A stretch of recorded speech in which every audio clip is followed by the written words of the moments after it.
All right, Marauders. We're going to be talking about this again. I've talked about this before.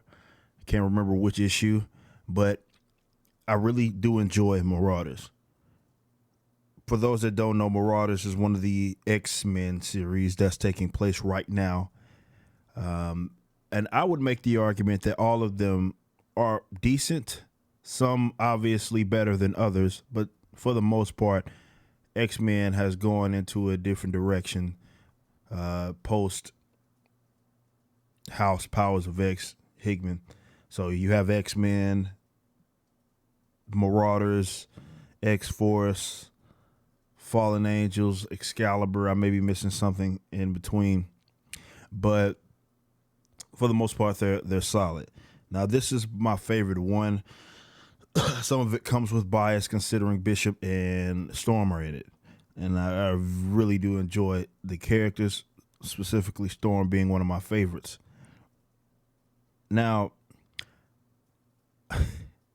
what this deals with is Kitty fronts a team of mutants that handle black market stuff when you consider the simple fact that the main reason why they are able to maintain sovereignty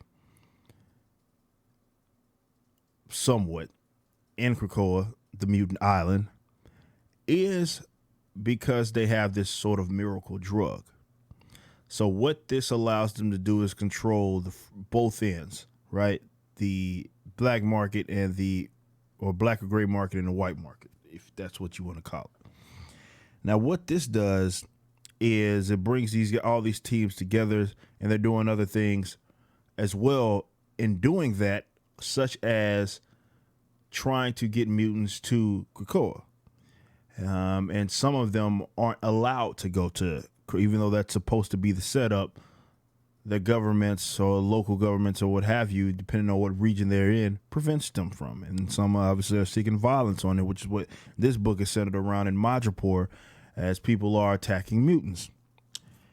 Funny scene here where they are on the ship and they're trying to save these mutants. And one of the mutants is like, well, I'll show you guys right here if I can. How do you handle their power dampening? It's like, what power dampener? And homie's like, I suggest you surrender unless you intend to fight powerless. And Storm, power dampener or not, Storm like, bro, you think I'm powerless? She stabs him in the eye, man.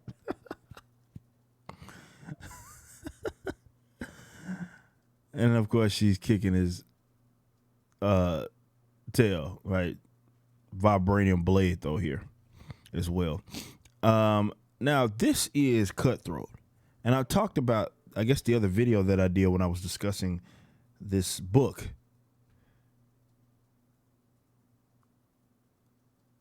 A lot of the characters are kind of cutthroat, and we're seeing different sides of them. We started with Kitty Pryde. And really, I would argue that she's the main character, if you will, when it comes to this story. And, you know, you had instances where she was getting rather violent with people that were extremely violent to her. Now, that's not necessarily anything new if you've read some of the stuff that she's appeared in. She's had her times where she's been that much of a rebel.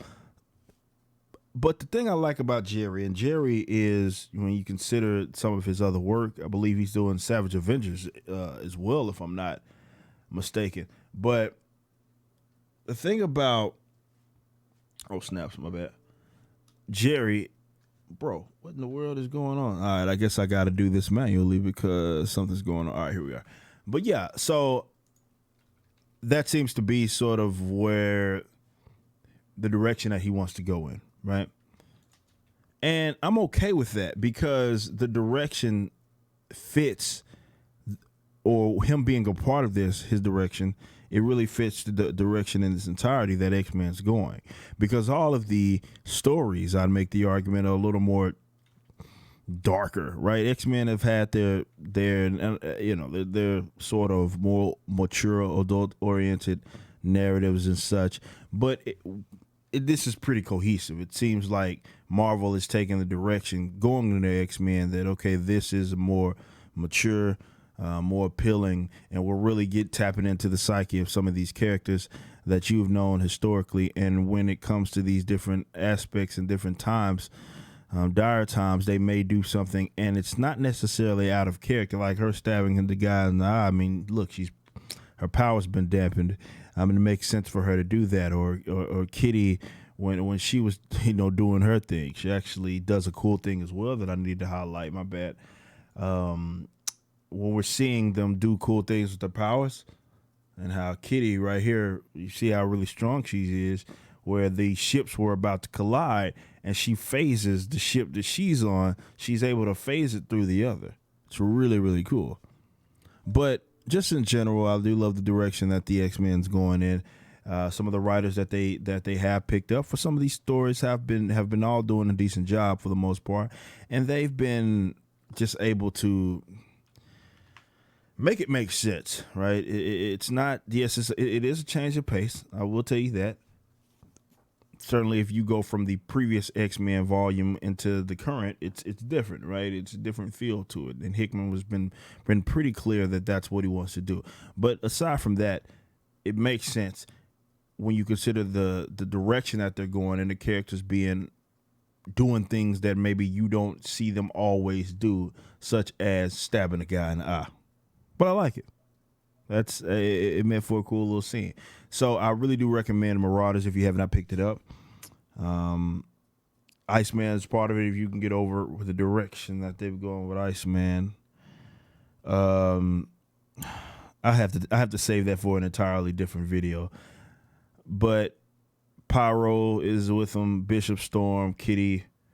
You've seen Emma Frost, who was the one that recruited Kitty to front the Marauders. It makes for a good story. So, couldn't recommend it's enough. Marauders, go check it out.